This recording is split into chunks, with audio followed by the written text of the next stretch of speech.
Hi everyone, I'm Amy. And I'm Audrea. This is the right crowd, so grab a cup of coffee, Or an iced tea. maybe a little something on the rocks, and let's get started. Okay, so today our discussion is on how to write a cozy mystery step by step by Natasha C. Sass. And apparently, if you don't put the C in there, you're going to get somewhere you don't want to go. So make sure you put the C in there. Good to know. She said that in the class that I took for this. She said, make sure you put the C because it's goes somewhere else. I didn't look up where it went. It could just be another author. I don't know, but it's not her. So, There's a tip. Good. Thank you. yeah. So we're discussing this book, but I really think this is more of a SAS class because we're going to be discussing not just this book, but her classes that she takes. Audrey has pretty much taken all of them, close to taking all of them. So Audrey is going to talk a lot in this one. I'll interject every once in a while. And I do want to put a little caveat in for today. We have a recent adoption. Well, we haven't officially adopted him yet, but our current foster dog, Charlie, went and got his heartworm shot today. So he is sitting behind me crying. So I'm sorry, like right now, it's killing me. So if you hear little whines in the background, he's not okay, but he's okay. And I don't need to check on him. It doesn't feel good. So, and with that, Audrey, take it away. We'll get started. All right. So, as Amy said, this is How to Write a Cozy Mystery Step by Step by Natasha C. Sass. And I read the book, and I have also taken her classes, but we're going to start with the book.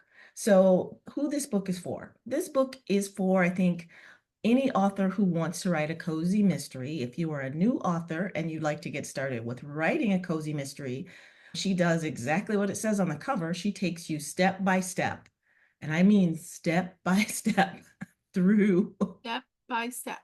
how to write a cozy mystery. And for me, this book came at the perfect time because I had been, and I still am struggling to write a cozy mystery. And Aren't we all? yeah, and there are so many books out there on how to write romance and how to write a thriller and how to write science fiction, but there, for this specific genre of a mystery, cozy mystery, there were not that many books out there that were, I mean, for written for beginners like me and easy to understand and broke it down for you. So Natasha went through and she broke it down. And I just want to say a couple things about her background. So she is a current contemporary cozy mystery author. So she writes cozy mysteries. She has a pen name, and she talks about that in the book. And her cozies have kittens. And I think she has another line. I think she has a paranormal line as well. But so she is a writer of cozy mysteries, but in her day job, she used to be a technical trainer. So you will see that evidenced in the way the book is laid out and broken down, and in the way the class, if you decide to take her classes, are broken down. And as a former technical trainer myself, I think that just helped things click for me. I think she laid out how to write a cozy mystery in this book in a logical way. It's pretty much linear. She goes from the beginning to all the way to the end of a cozy mystery in this book. So speaking of going from the beginning to the end, let's go to the beginning of the book and talk about that, shall we? We shall. So, in the beginning of this book, she gives you an overview of what a cozy mystery is. And for people who don't read cozy mysteries or don't know the difference between a cozy mystery and a James Bond mystery, that's helpful. James Bond is not cozy. Right. Okay, just making sure. Right. He's in he's a He's sub by plot himself.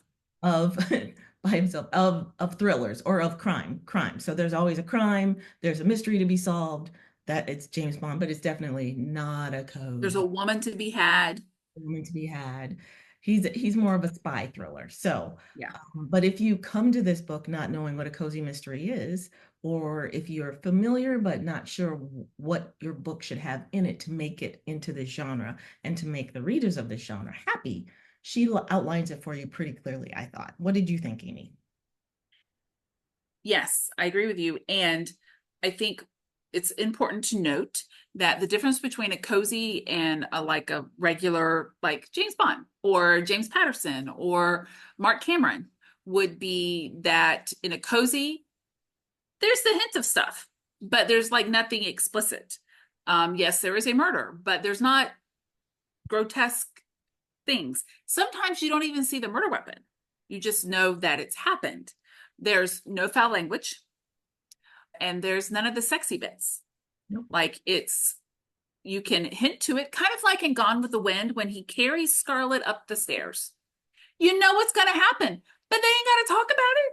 Nope. So that's a cozy. So if you're looking for someone to die, you want to be able to solve it yourself, but you don't want any of the other like stuff with it. That's a cozy. Yeah, And typically some cozies have recipes in them. a lot of them have recipes. My cozy is going to have recipes in it because my cozy is in a bakery. Which is fun. I like the bakery cozies, and they're knitting cozies. So speaking of baking and knitting, the cozies will typically, a lot of them will be themed around something. So, Right. and that is one of the reasons people like cozies, because, well, they give you the warm, cozy feels, because as Amy said, there's no blood and gore or sex on the page. There's usually no cursing, although I will say that there's a caveat of a new breed of cozy mysteries where there's still mysteries and they're still in that cozy realm, but some of them have the sex. Some of them have the curse words, like the 4 letters, but they're still, got all the other elements, but those are a hybrid. But in the typical cozy, yeah, you get the Would warm. that be a spicy cozy? Like there's spicy cozies now. There's cozy noir, which I don't really understand because noir usually there's That's not. yeah. But there's a new one that Tanya Kappas is doing, and I had one that's my border is like an edgy cozy, so it's the character is more morally gray. In typical cozies, it's your Angela Fletcher. She's a good person. She only does good things, and you can count on her to not lie, just be a gosh darn great person. But when you get to the edgier cozies, you might get a person who might be a recovering thief, like in the Barney or the Rodenbar series, or they could be Sherlock Holmes in the con actual artist. TV show Elementary. Ah, He's a yes, recovering addict. he's a recovering addict. He did the drugs, and my cozy my character is a former con artist, so she's left that world because she prefers not to do people harm, and she likes justice, and so she thought being a con artist was like a victimless crime, like insurance theft. Crime usually is not victimless. There's a victim somewhere. That's what makes it a crime. Makes it a crime. All right. So and she talks about what a cozy is and what the genre is and what the expectations are. And if you've watched our other videos, we harp pretty strongly on meeting the reader's expectations for the genre. So if you are new to the genre, or maybe you are a current author and you've been published before, but you've written memoir, you've written romance, and now you want to move into cozy, this is a great book to explain all the ins and outs and step you through the cozy mystery. And that's what the beginning chapter is. That whole building blocks for creating a cozy mystery is that first section. Yes. Speaking of the building blocks for a cozy, she walks you through in the book. And I like the way she laid out the book because she has what a typical character would be in a cozy mystery. And then she gives you some hints for how to create your own character and how to create your world or your setting for your cozy, because that's an important element of a cozy mystery. It's in a container, a containerized world. So even if it's a cozy mystery, which can be set in the city, like Only Murders in the Building, they're only murders in the building, or it's like they've tried to keep the playground small. So she walks you through that. Another thing she does in this book, which I really liked, is she took the Buddha, or the universal fantasy that Theodore Taylor talks about in her seven-figure fiction, and which we did on another episode. So go back through our playlist and find that episode. And so what Natasha did is she took the class, read the book, and so she likens that to cozy mysteries, or she applies that to cozy mysteries, which is great. Because that when I read Theodore Taylor's book, Theodore Taylor is a great, like, best-selling millionaire romance author, because she has that Buddha in her books, or the universal fantasy. And so I wanted to apply universal fantasy to cozy mysteries, and you can apply universal fantasy to thrillers like James Bond, or to, I don't know about memoir, but all the other genres. Well, I mean, depending on the person. Yeah, depending on the person. So anyway, so Natasha's done that work for you, a lot of it. And she has you throughout the book make lists of the things that you love. There's one exercise in the book where she says, go watch something that you like, or reread a book, and write down all the parts that you like and why you would reread this, or rewatch a series like Castle. Ooh, I Um, love Castle. yeah, I'm actually rewatching Castle. It stands up. It's still so charming. And even though Castle is a police procedural, it's more like a police procedural cozy, or cozy police procedural, similar to Psych, in that it has an amateur who's with the police, and that police group becomes a family. So that's your environment. And then they solve crimes all over the 12th precinct, but it's only those cops usually. Anyway, so she has you do exercises with every chapter, so you can create the elements of your cozy mystery, if you're wanting to write a cozy mystery, which is why you would read the book. So did you have anything you outlined or highlighted in the first few chapters? I did want to say one thing, that at the end of all the chapters, she does give you exercises and examples of how other cozy authors have done what she's just told you to do successfully. So you do have that. It's not just in all the information. She gives you the examples and she gives you exercises. So I wanted to make sure we talked about that. So I did highlight some stuff about characters, and I'm trying to see if there's, I think one thing that she pointed out, and she pointed this out in multiple chapters, that make sure that what you're writing is something you want to be stuck with. Because this is a world that you're going to be in for as many ever books you write. These are characters that you have to deal with every day because you're writing them. So make sure that what you're writing and what you're putting in the book is what you want to come back to as well. And if you want to come back to it, then your readers will want to come back to it. So make sure that you're doing that. And as I was saying that, it reminded me of something else she said, but then it went away. Okay, well, hopefully So if I think of it, I'll let you know. Well, speaking of what she does in a lot of the chapters, she does use some examples from current cozy mystery books, and also television shows like Psych, which Oh is my a God. love. I think every chapter has a mention. Yes, mention of yeah. Psych. She and I just I think geek she's out over obsessed. Psych. Yeah, and there's nothing wrong with that. Same, same. I have so many books just about Psych, and I've watched anyway, but this isn't about Psych. Alrighty then. Okay, so she quotes, she has examples from Psych. She also has Moonlighting, and Oh, I love Moonlighting. And Cheers. Did she bring up Cheers? I believe she, Cheers for Yeah. the family, at the contained atmosphere, the world. Yes, she does. And she has some of her contemporary cozy mystery authors who have quotes in here about the elements or structure of cozy mysteries, and some sample chapters from other cozy mystery books. There are no Ozies in our books. Ozy. All right. So, like, I do want to point out I remember the thing that I said that I wanted to say. It wasn't in this chapter. I don't remember what chapter it was. But one of the things that she says was, when you write your books, she's under the assumption that you're going to be writing a series. yes. These aren't going to be one-hit wonders. You're building a community, you're building a village, you're building all the things and building all the characters that are going to go from, all the way through. She said, kind of plan it like you're going to make a 3-book set. And then at the end of those 3 books, if you decide that you still like you're getting the response and you still like the community that you've created, then you do another 3-book set. But you do it in groups of 3. That way you have the opportunity to end stuff if you want to end it, but you also have the opportunity to let it continue to go if you see that that's what you want to do. And I thought that was very interesting. That is a great strategy that she gives you because, like you said, you can end it or you can keep going. And I know I am reading a cozy mystery series called The Agatha Raisin Mysteries by MC Beaton.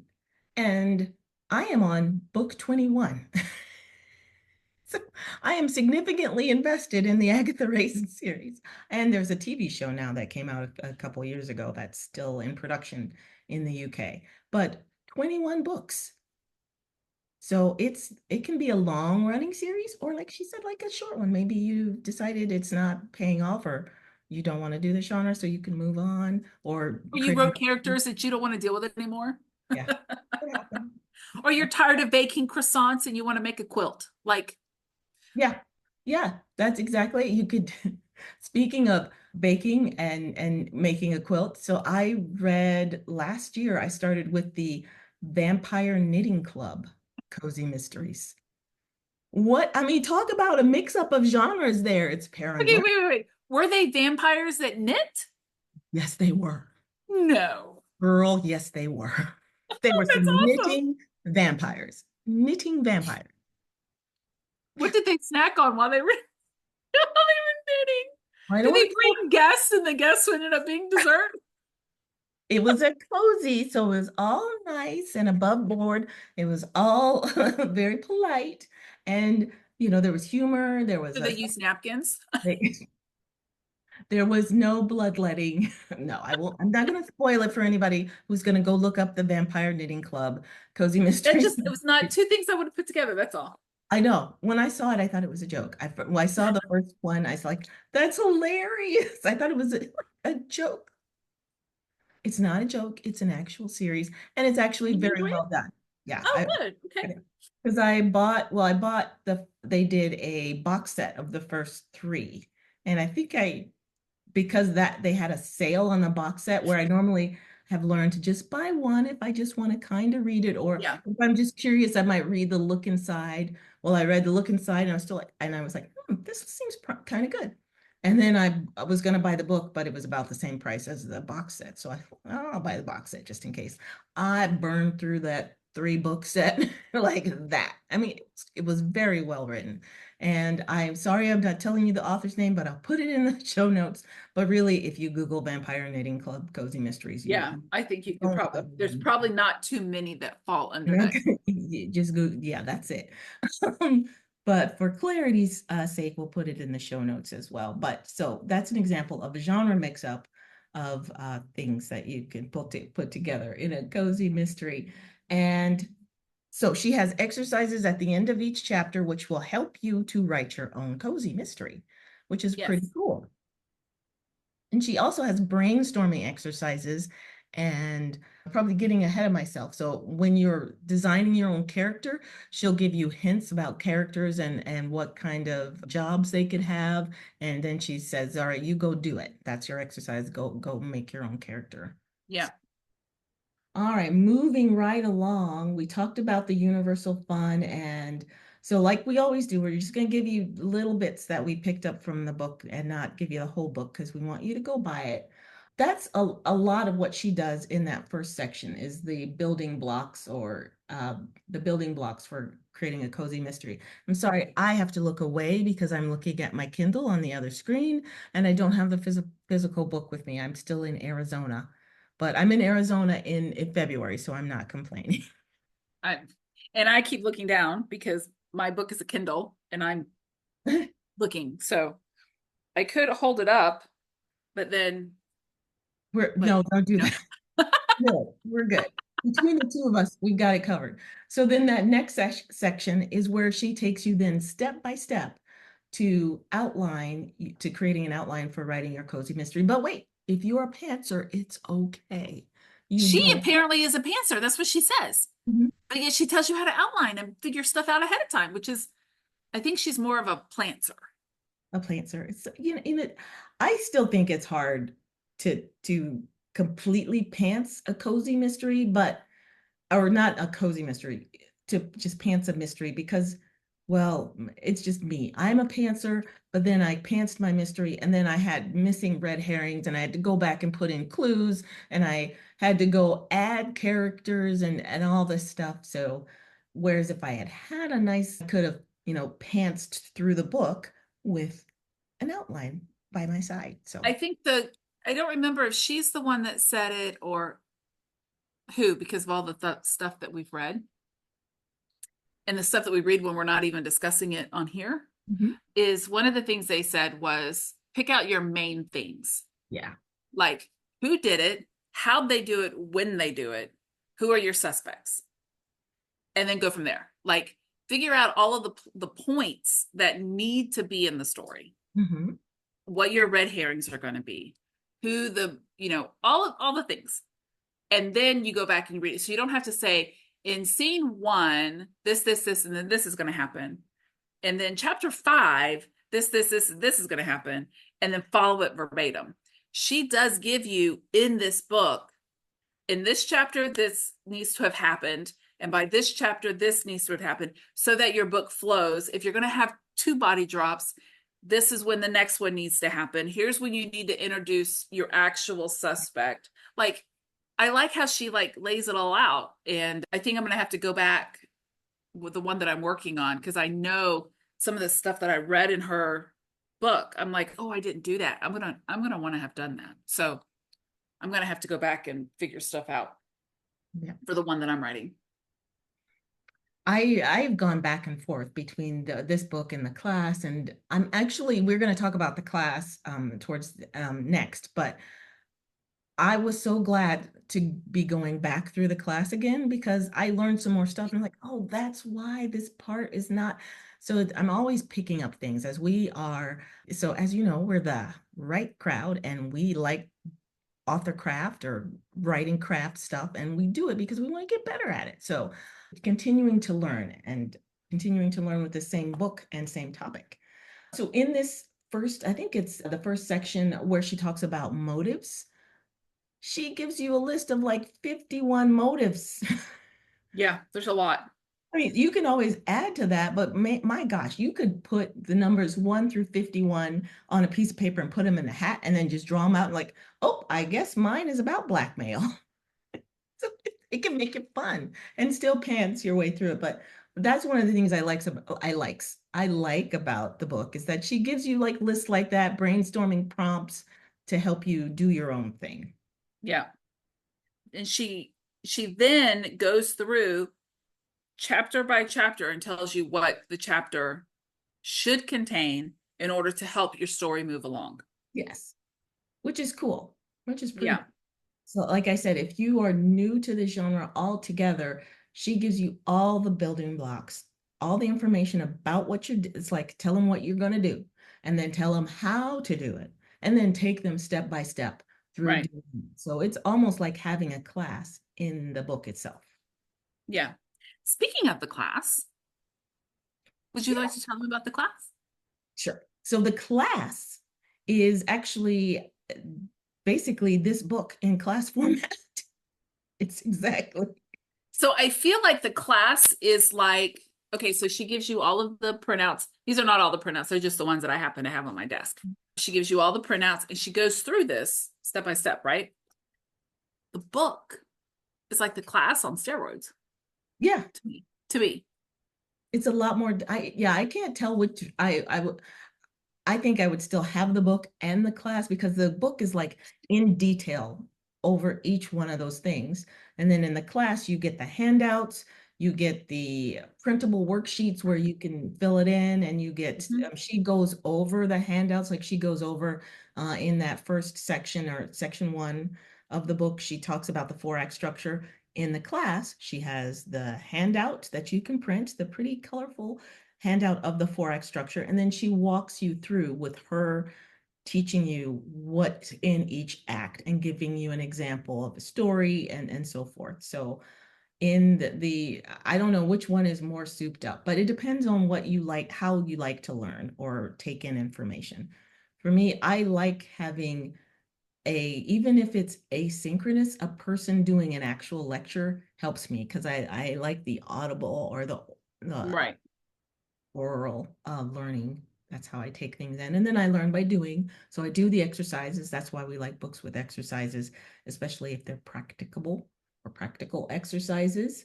And so the class is broken out into the same kind of structure that the book is broken out. So going back to the book, we've got, I think it's 3 sections of the book. Section 2, we went over the now let's go ahead and write the cozy mystery or step-by-step outline of the cozy mystery.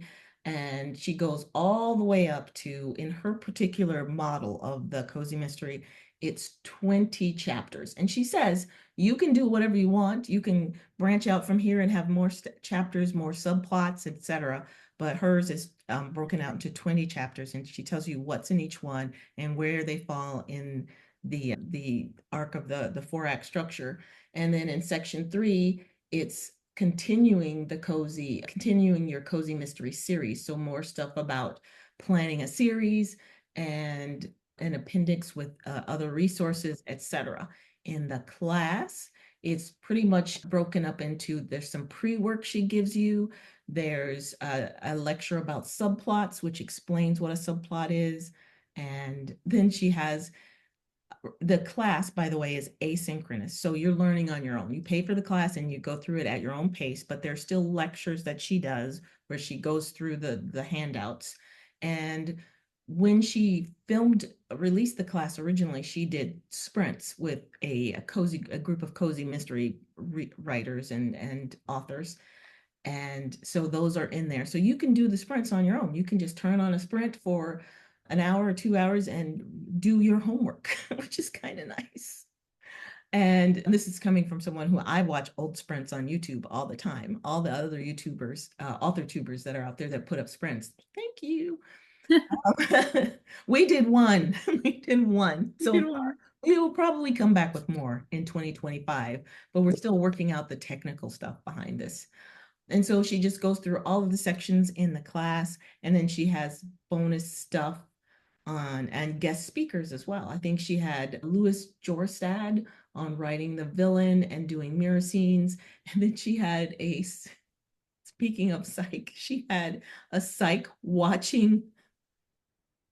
So she goes through the psych script for episode 1 with comments, which is pretty handy. There's one of the exercises that she does, and I think it's in the class for sure. So it must be in the book, where I think we talked about it early on in the first section, where she says, watch one of your favorite programs and write down all the stuff you like to do. And I did that. I do that all the time now, rewatching shows, or trying to figure out, why do I like this show so much? And if there's things that you really like about a book or a series, you don't want to copy them, but you want to try to get that feeling Right. from that element. Like when there's a found family, that's a trope. I love found family. So I'm that will make you happy to write those things in your own books or stories. And so that will make your reader happy because you were happy when you wrote it. And so some of that transfers, which is pretty cool. So, and then she gives you also, in both the class and the book, she gives you best practices, tips and tricks, also some hacks that she's learned along the way, which is one of the nice things about learning from someone who's actually doing the thing. So she Yes. writes the cozy mysteries. So she also has friends who writes cozy mysteries. So they've helped her add to the class and the book. And we will Yep. have links to the class in our show notes if you're interested. But before we go, so what else do we want to point out in the book? Any other favorite parts?